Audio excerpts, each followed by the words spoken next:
Welcome to Kashmir in Focus. I am Dr. Amjad and you on MATV Live. नाज़रीन, जैसा कि आप जानते हैं, हम प्रोग्राम जिक्र करते हैं कश्मीर, पाकिस्तानी कब्जे वाले कश्मीर का और इसके अलावा पाकिस्तानी मकबूजा गिलगित बल्तिस्तान। लेकिन आज की जो खबर चल रही है वो है सैयद अली गिलानी की वफात के हवाले से। तो हमने सोचा कि हमारे दर्शकों को मुख्तलिफ चैनल से मुख्तलिफ चीजें मिल रही हैं, लेकिन एक डिटेल्ड प्रोग्राम जो है किसी चैनल ने उनकी शख्सियत पर पेश नहीं किया, और उनका जो किरदार था पाकिस्तान के हवाले से भी और भारत के हवाले से भी, जम्मू कश्मीर में जो उनका किरदार था उसके हवाले से कोई सेर हासिल गुफ्तगू नहीं हुई। इसलिए आज मैंने दावत दी है पॉलिटिकल एनालिस्ट और ह्यूमन राइट एक्टिविस्ट, हमारे कश्मीरी पंडितों के बहुत बड़ा नाम है, जनाब ललित अंबरदार जी को। ललित अंबरदार जी, आपका बहुत स्वागत है आज के प्रोग्राम में। नमस्ते। मैं जानता हूं कि वहां इस वक्त बहुत रात हो चुकी है, लेकिन आप हमारे लिए जाग रहे हैं। आपका बहुत स्वागत है। पाकिस्तान ने अपना झंडा सरनगू कर दिया है सैयद अली गिलानी साहब की मौत पर, और पाकिस्तानी कब्जे वाले जम्मू कश्मीर में जो गवर्नमेंट है आजाद कश्मीर, उसने ऐलान किया है कि हर बड़े शहर में अली गिलानी की गायबाना जो है वो नमाज जनाजा अदा की जाएगी। तो ये क्या खुला तजाद नहीं है? एक भारतीय नागरिक के लिए पाकिस्तान ने अपना झंडा सरनगू कर दिया। डॉक्टर अयूब, ये जानना बहुत जरूरी है कि ये जो इसको जो इतनी खराज हकीकत दे रहे, एक दरअसल में एक शैतानी इंसान था, शैतानी रूह था, ये शैतान था। ये इसकी वजह से कश्मीर के अंदर गरीब मुसलमानों के घर के लड़के इसने इस्लाम के नाम पे, कश्मीर के नाम पे और पाकिस्तान के नाम पे वर्गलाए। उनके हाथों में बंदूक, पहले पत्थर फिर बंदूक थवाई, वो मारे गए हिंदुस्तानी फौजियों के साथ लड़ते लड़ते। लेकिन इस शैतान ने अपने बच्चे और अपने परपोते और पोतों को दुनिया भर में अच्छे अच्छे कॉलेजेस में, इवन पाकिस्तान के अंदर भी, हिंदुस्तान के कई बड़े बड़े शहरों में, दुनिया के कई शहरों में पढ़ाने के लिए भेजा, नौकरी करे थे। एक बेटा तो वहां पे आपके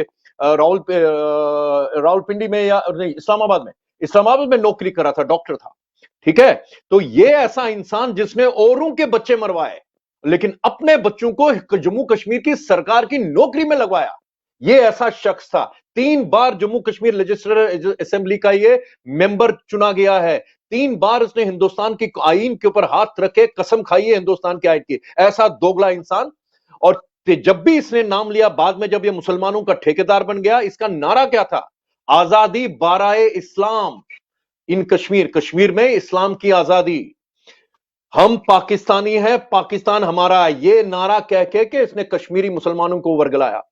और फिर पाकिस्तान जब इसको अपने तरफ से खराज अकीदत आज देता है, दोगला पाकिस्तान, अगर इतनी मोहब्बत थी तुम्हें इसके साथ, हिंदुस्तान से मांगो उसके जो अस्थियां पड़ी, उसका जो शरीर पड़ा हुआ है, मरा हुआ शरीर, ले जाओ उसको, दफनाओ उसको अपने कादे आजम के बगल में, वहां पे जहां पे अपना तुम्हारा एक और बाबा कौम बनता है। तो लेकिन यह भी हकीकत है 2017 में इसी ये थोड़ी बैकग्राउंड बताना चाहता हूं। ये असद दुरानी और एएस दुलत ने एक किताब लिखी थी, आईएसआई चीफ असद दुरानी और हिंदुस्तान रॉ के चीफ एएस दुलत। ये भी एक कहानी है, हिंदुस्तान का सिक्योरिटी एजेंसी का चीफ और पाकिस्तान की सिक्योरिटी एजेंसी का चीफ मिलकर किताब लिखते हैं। मैं नहीं समझता हूं कि हिंदुस्तानी इतने कमजोर है ना, कहीं पे भी आगे झुक सकते हैं, कहीं पे भी प्यार मोहब्बत के चक्कर में, और फिर गले लगाते हैं किसी को। उस किताब के अंदर जिक्र किया गया है, ये असद दुरानी कहता है कि हमने हुर्रियत को बनाया आईएसआई का एक स्टूज बन के कश्मीर के अंदर। ये लिखता है असद दुरानी, इसका कन्फेशन करता है। और हमारे यहां के लोग इसको पॉलिटिकल प्रॉब्लम बना के उससे मिलने की, जो हमारी जो लेफ्ट लिबरल सेक्युलर पॉलिटिक्स है ना, सारे उसको सजदा करते थे घर में आके, जैसे बाप था उनका। एक तो हमारे फौज का रिटायर्ड सैनिक है, बहुत बड़ा ऑफिसर है, उसको तो मैंने टीवी चैनल में मेरे सामने आता तो भाग जाता है, हिंदुस्तानी फौज का एयर वाइस मार्शल है, उसको बाप बोलता है उसको। तो उसको मैंने बोलता मुझे तो शर्म आती है, तरस आता है उन फौजी लड़के लड़कियों पर जिनको तुम कभी कमांड करते थे फौज के अंदर। ऐसा इन्होंने चक्कर चलाया हुआ आईएसआई ने। लेकिन इसी आईएसआई ने इसी आईएसआई ने 2017 में, आपको याद होगा, जब कश्मीर के अंदर आईएसआई ने हिजबुल मुजाहिदीन का कमांडर था जाकिर मूसा, उसने अनाउंस कर दिया कि यासीन मलिक, सैयद अली शाह गिलानी और वो जो मून लाइटिंग मौलवी है ना, मौलवी फारूक, जिसको मैं मून लाइटिंग मौलवी बोलता हूं, वो दुनिया 24 घंटे हिंदुस्तान के बरखिलाफ जहर उगलता रहता है, जुम्मे के जुम्मे, फिर अपनी 10-15 मिनट के लिए वहां पर अपनी इबादत करता है मस्जिद के अंदर, बाकी वो फुल टाइम पाकिस्तानी एजेंट है वो। इन तीनों का बोला था कि तुम तीनों के सर कलम कर दूंगा, ये इसका जाकिर मूसा का स्टेटमेंट, हिजबुल मुजाहिदीन का तब का कमांडर कहता कि इन तीनों के सर कलम कर दूंगा, क्योंकि ये लोग जो अब बोलने लगे हैं ना कि कश्मीर जिहाद ये पॉलिटिकल प्रॉब्लम है, तो इन्होंने बंदूक थमा दी थी ये कहते कहते कि पाकिस्तान से रिश्ता क्या, ला इलाहा इल्लल्लाह या मुस्तफा।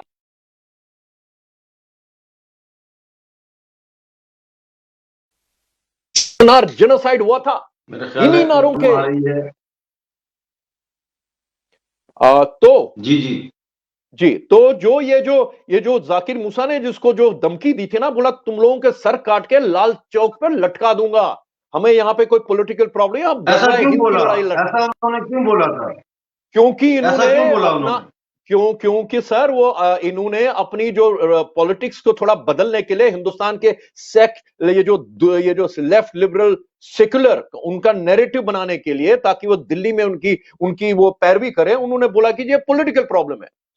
ये इसने अपना स्टेटमेंट नहीं बदला, लेकिन इसने बोला हाँ ये पॉलिटिकल प्रॉब्लम है, ठीक है, जब कश्मीर जात जो पॉलिटिकल प्रॉब्लम है। वो जाकिर मूसा कहता कि तुमने हमारी जिंदगी में ये जो बंदूकें थमा दी, ये सुनाते सुनाते कि पाकिस्तान से रिश्ता क्या, ला इलाहा इल्लल्लाह, यहां क्या चलेगा, निजाम मुस्तफा, तुम तीनों के सर कलम कर दूंगा। ये दूसरी बात है, उसको उन्होंने दूसरे दिन हिजबुल मुजाहिदीन ने उसको अपना निकाल दिया कमांडर, और दूसरे दिन कश्मीर के अंदर अलकायदा का आगाज होता है, जिसका कमांडर बनता है वही जाकिर मूसा। तो 2017 में आईएसआई ने इसी ये जो शैतानी ताकत को डिसोन कर दिया था, बाइज्जत डिसोन कर दिया था उस हिजबुल कमांडर। हाँ, इसको उन्होंने कर दिया था, बिल्कुल कर दिया था। और सिर्फ इतना ये, क्योंकि कश्मीर में ये होता है, आईएसआई वाले क्या करते हैं, जिन इस्लामिस्टों से ये अपना काम करवाते हैं, जब लगता है कि इसका काम हो गया उसको मरवा देते। जैसे अब्दुल गनी, ये जो प्रोफेसर गनी लोन, वो क्या था, उसका उसी किताब के अंदर जिक्र है, इसे असद दुरानी और दुलत की किताब के अंदर जिक्र है कि हम मुजफ्फराबाद में, ये जो प्रोफेसर अब्दुल गनी लोन बाद में हिंदुस्तानियों का ये लेफ्ट लिबरल का चहीता बन गया था, ये जाके वहां पे उनको बोलता है, मुझे इनको जमात इस्लामी को, कि तुम्हारे मुजाहिदीन हमारे यहां, हम उनका इस्तेमाल करेंगे, कश्मीर के अंदर इस्तेमाल करेंगे, वो हमको चाहिए, लेकिन हम उनके अंदर नहीं करेंगे। सिर्फ ये था उसका स्टैंड।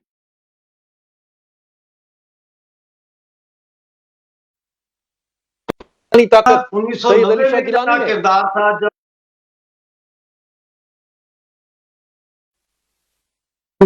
1990 में उस वक्त सर मोबिलाइज जमात इस्लामी, कश्मीर के अंदर कश्मीर जिहाद का जो काडर आता है वो जमात इस्लामी से आता है। तो ये तो जमात इस्लामी के तो लीडर था, ये जमाती इस्लामी के तो लीडर था, लेकिन उस वक्त हुर्रियत नहीं बनी थी, हुर्रियत तो बाद में आईएसआई ने बनाई, ये जमाती इस्लामी का लीडर था। और इसका तो रोल था, मोबिलाइजेशन कहां से आती थी, वो जो जेके अलाफ और हिजबुल मुजाहिदीन तो AK-47 लेके सड़कों पे होते थे, एम्बुशेस करते थे, एनकाउंटर करते थे, चुन चुन के हिंदुओं को मार रहे थे, कश्मीरी हिंदुओं का कत्ल कर रहे थे, रेप कर रहे थे, उठा के अगवा करते थे। लेकिन जो सड़कों के ऊपर मस्जिदों से नारे लगा लगा के इस्लाम के नाम पे जो मोबिलाइजेशन होती थी, वो जमात इस्लामी कराती, जमात इस्लामी का ये चीफ था, ये करवा रहे थे उस वक्त। तो जो ये तो ऐसा है ना, जैसे महबूबा मुफ्ती है, वो अपने आप को मेन स्ट्रीम बोलती है, लेकिन वो इनका एक मेन स्ट्रीम मुखौटा है। वो लोग जो चाहते थे, ये लोग मेन स्ट्रीम बन के हिंदुस्तान को, हिंदुस्तान की हिंदुस्तान का जो कंट्रोल है कश्मीर के अंदर, 370 और 35A जो कॉन्स्टिट्यूशनल अरेंजमेंट दिया था जवाहरलाल नेहरू की कांग्रेस ने इनको, उसके दौरान उन्होंने हिंदुस्तान का जो बुनियाद थी कश्मीर के अंदर, उसको खोखला कर दिया था। शेख फारूक अब्दुल्ला का कश्मीरी के अंदर एक स्टेटमेंट है जो हुर्रियत और इसी को एड्रेस करता है, इसको अली शाह गिलानी को, कश्मीरी में उनको बोलता है आप अकेले नहीं हो, हम तुम्हारे साथ है, ये हमारी जंग जो है, ये जंग इकट्ठे हमने लड़नी है, तुम अपने हिसाब से लड़ो। ये फारूक अब्दुल्ला का कश्मीरी के अंदर इसने स्टेटमेंट दिया है वहां पे कि तुम लोग हुर्रियत ये मत समझो कि तुम अकेले हो, हम तुम्हारे साथ है, ये हमारी जो है सांझी लड़ाई है, हिंदू लड़ाई है। तो ये लोग जो है ना सर, क्या बताऊं, जो इसको जो नेशनल कॉन्फ्रेंस, आपने जो मुफ्ती महबूबा मुफ्ती का चेहरा देखा है, वो तो ओपनली बोलती है कि वो आईएसआई और इमरान खान की स्टूज है, पाकिस्तान की स्टूज है हिंदुस्तान के अंदर।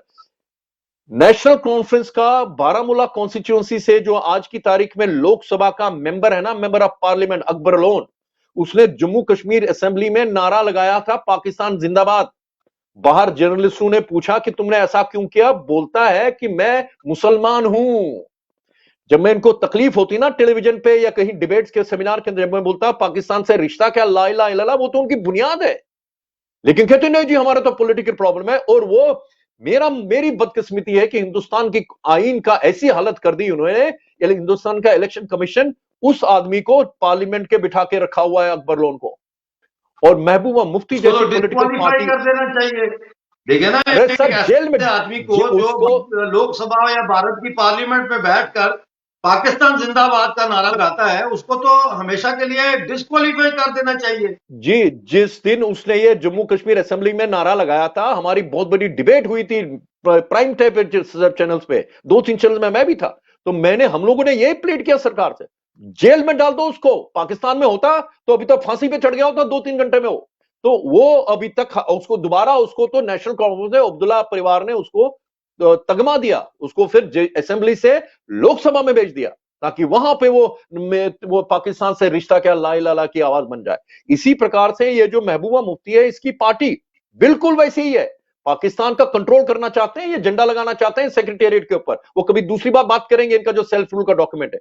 जहां तक इसका काम है, ये जो था, ये इन्होंने इसका ये जो दाढ़ी और अपना जो दिखा रहे थे ना, इसको बाप बना दिया था उनको। इसको सर लोकल कश्मीर के अंदर, कश्मीर के मुसलमान, कश्मीर के इवन इस्लामिस्ट इसको बोलते थे Osama bin Laden of Kashmir.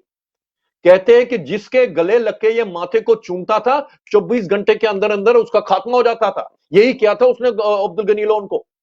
ये जो जब वो मारा गया था अब्दुल गनी लोन, उसके सजाद लोन ने तो उसी के जनाजे कबर बोला था कि किसने कत्ल किया इसका। इसकी ये चश्मे वाला बोला था, इसे नाम नहीं लिया था इसका, चश्मे। लेकिन वो दोनों बेटे इतने जलील शख्सियत के हैं दोनों, फिर भी एक ने तो खैर, सजाद ने तो कोशिश की थी, हिम्मत की थी इसका नाम लेके, लेकिन दूसरा बेटा इसके तलवे चढ़ रहा था अभी तक, जो दूसरा बेटा जो इसी के साथ बैठा हुआ।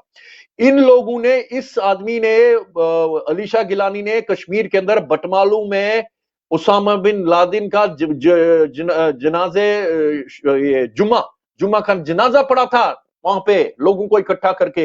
ये ऐसा आदमी है। तो मैं समझता हूं कि आज ये कुदरती मौत मर गया, इसको नहीं मरना चाहता। हम जो बार बार कहते हैं कि कश्मीरी हिंदुओं का जो जिनोसाइड हुआ है, नजर खुशी हुई है, उसके ऊपर हिंदुस्तान की सरकार को ट्राइब्यूनल बिठाना चाहिए।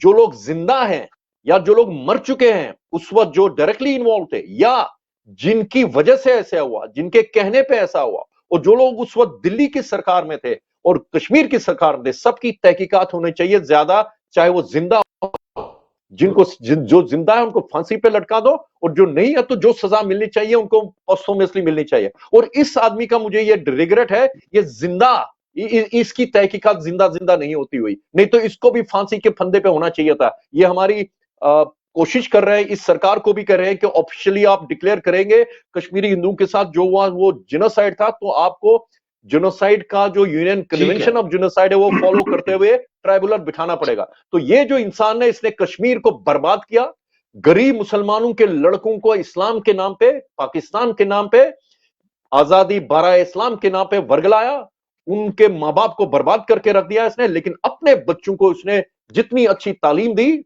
अच्छे बड़े कॉलेजेस में कश्मीर के बाहर, और उनका अच्छा बता रहे हैं उसके मुताबिक तो कश्मीर में इस जैसे राक्षस के खिलाफ बड़ी नफरत होनी चाहिए। लेकिन के कश्मीर में, श्रीनगर में जो है, इनके जनाजे पे भी लोगों को नहीं जाने दिया गया, सिर्फ फैमिली मेंबर्स थे, और कर्फ्यू टाइप सिचुएशन भी लगाई हुई थी, और इंटरनेट सर्विस भी बंद की हुई थी। तो भारतीय सरकार को क्या खतरा था इस मुर्दे से? सर ऐसा है, कश्मीर की जो इस्लामिस्ट, आपको तो मालूम है मुस्लिम ब्रदरहुड कितना पुराना है, 100 साल से ज्यादा पुराना है ना। अभी इजिप्ट में जब सरकार बदली थी, मोर्सी कैसे आया था, इलेक्शन जीत के आया था। तो ये जो मुस्लिम ब्रदरहुड, मैंने एक बार पहले शायद आपके साथ भी बोला था, डॉक्टर अंबेडकर ने बोला था ना मुस्लिम ब्रदरहुड के बारे में, ये सर, ये जो ऐसी बीमारी है ना, इसको आप कंटेन कर सकते हो, खत्म अभी तक नहीं हो पाए जब तक मुसलमान खुद नहीं इंटरवीन करेंगे। आज जैसे हमारे नसरुद्दीन शाह की जो आत्मा जाग गई है, हाँ, उन्होंने बहुत बोला अच्छी कि बात की। ये बहुत, और यही आदमी था जब हम सीएए के लिए हाँ, पैरवी कर रहे थे, ये सीएए के अगेंस्ट था, कह रहा था कि मुझे यहां ये पे था, डर लग रहा मुझे है। याद है।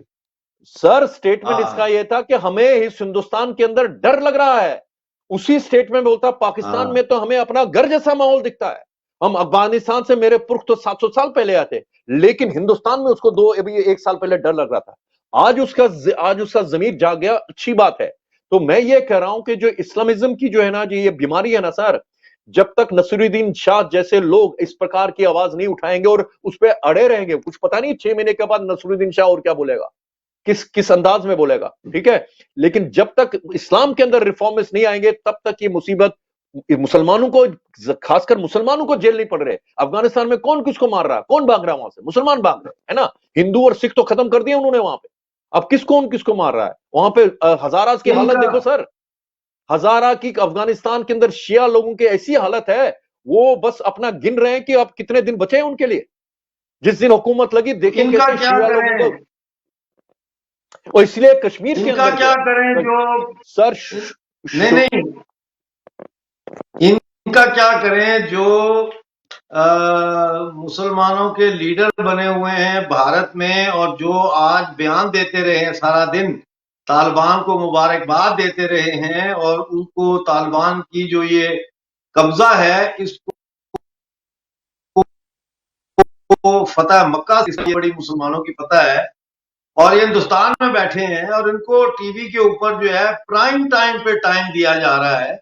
ये क्या हो रहा है मेरे देश में, थोड़ा सा बताइए हमारे दर्शकों को जो यहाँ देखिए। डायस्पोरा हैं, यूके में, यूरोप में, आपको लाइव देख रहे हैं इस वक्त टेलीविजन पे, तो इनको थोड़ा सा बताएं कि ये क्या, इनको कोई पूछने वाला नहीं है, या कोई हमारे एंकर्स को समझाने वाला नहीं है कि ऐसे लोगों को एयर टाइम नहीं दिया जाता।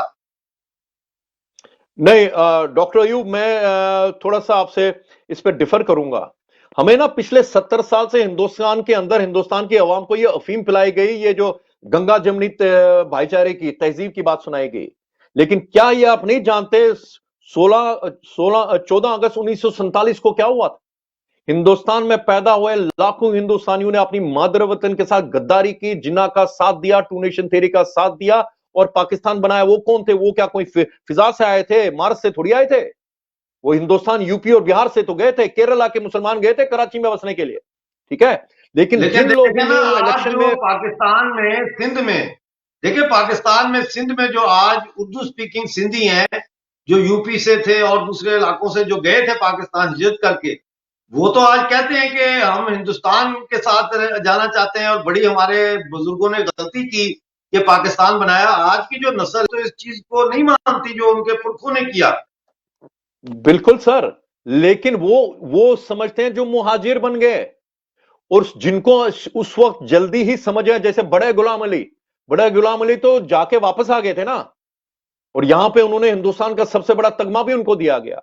तो जो लोग बेचारे गरीब वहां रह गए, जो नहीं वापस आ गए, और जिनको नहीं लग रहा था कि वाप जो एक जो नोवो कन्वर्ट जो होते हैं ना सर, वो ज्यादा वफादारी दिखाना चाहते हैं। वो कह रहे थे पाकिस्तान तो हमने बनाया, पंजाबियों ने थोड़ी बनाया, पंजाब ने थोड़ी पार्टीशन उसके लिए पाकिस्तान के लिए वोट दिए थे। वहां तो वो यूनाइटेड गवर्नमेंट बनी थी, वो तो यूनियनिस्ट थे वहां पे, है ना।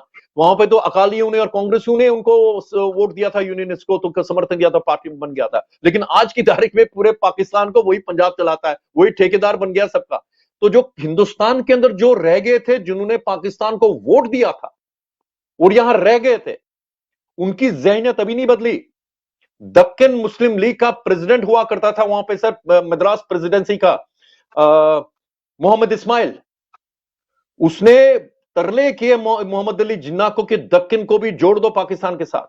उसने मोहम्मद अली जिन्ना को मद्रास में आके लेक्चर करवाया था पाकिस्तान के नाम से। 14 अगस्त की दिन को वो उसका स्टेटमेंट है सर, हिस्टोरिकल स्टेटमेंट, कहता है हमें खुशी है कि हमारे भाइयों और बहनों को उनकी मुकद्दस जमीन पाकिस्तान मिल गई, लेकिन खुद नहीं गया। खुद हिंदुस्तान की कॉन्स्टिट्यूंट असेंबली का मेंबर बना दिया गया उसको, वो फिर पार्लियामेंट का मेंबर बना। और आज जब मद्रास में जाएंगे ना साउथ में, बहुत सारे इदारों पर लिखा बाबा ए कौम, उन साउथ इंडियंस को नहीं मालूम ये कौन है। मैं उनको बताता हूं इसकी हिस्ट्री क्या है, क्योंकि ये जो अफीम पिलाई गई हमें कि भाईचारा है हमारा सब कुछ है। अब जो ये टीवी पे आ रहे हैं ना सब लोग, ये वही जिन्ना की औलाद, इनको बोलता हूं ये बाबर और जिन्ना की औलादे हैं। ये हिंदुस्तान को पता लगना चाहिए कि 70 साल से किन सांपों को पिला रहे हो आप। इनकी वजह से जो हिंदुस्तान का जो गरीब मुसलमान जो है ना, जी बात खत्म कर लें आप अपनी, गरीब मुसलमान। हाँ, मैं वही कह रहा हूं कि गरीब मुसलमान का जो बेटा है उसको वर्गलाने में इनका काम होता है, उसका दिमाग खराब हो जाता है। तो इसलिए जिस इदारे से यूपी के आप जानते हैं ना, किस इदारे से यूपी के किस इदारे से तालिबान को एक रूहानी वो डायरेक्शन मिल रहा है अपनी जहद करने के लिए। जब तक उस दायरे में रिफॉर्म नहीं होगा तब तक आप इसको नहीं बदल सकते हैं। आपको इसको कंटेन करना पड़ेगा और इनको एक्सपोज करना पड़ेगा। मैं समझता हूं प्राइम टाइम पे इनको नंगा कर देना ये बहुत आखिर में मेरे पास सिर्फ 30 सेकंड रह गए हैं। मैं आप बताता हूं कि अली गिलानी तो चला गया, अली गिलानी जो सीट है या उसकी जो सियासी, वो अब किसको मुंतकिल होगी आप कहते हैं? नहीं, वो तो हुर्रियत का खत्म हो चुका था। हुर्रियत आज की तारीख में खत्म हो चुकी है सर। जैसे मैंने बोला आईएसआई करती है ना, अली गिलानी का जो किरदार था, अली गिलानी की जगह कौन ले सकता है आज, या कौन लेगा? आज की तारीख में कोई नहीं, वहां को कोई नहीं। सबके पंख तोड़ दिए 2 साल के सबके सब पंख काट दिए गए। 2 साल के सबके सब पंख काट दिए। ऐसा शैतान इस पंख काट दिए गए। अली गिलानी की जगह अब कोई दूसरा राक्षस जम्मू कश्मीर में पैदा नहीं होगा। नाज़रीन हमारे साथ जुड़े हुए थे, ललित अंबरदार जी, आपका बहुत बहुत शुक्रिया। आज आप हमारे साथ शो में एक दफा फिर आए। अगले हफ्ते हम इंशाल्लाह आपको फिर तकलीफ देंगे और भगवान की कृपा से आप आएंगे, हमें मालूम है ये बात। नाज़रीन हमारा शो हर मंगल और हर जुमेरात को रात 6:30 बजे यूके टाइम के मुताबिक होता है, लाइव होता है। और जैसा कि आप जानते हैं हम जम्मू कश्मीर और पाकिस्तानी कब्जे वाले जम्मू कश्मीर और पाकिस्तानी कब्जे वाले गिलगित बल्तिस्तान के हवाले से मुद्दों पर बात करते हैं। आज हमारे साथ जुड़ने का बहुत बहुत शुक्रिया। अपना बहुत ख्याल रखें। डॉक्टर अमजद अयूब मिर्जा को इजाजत दीजिए।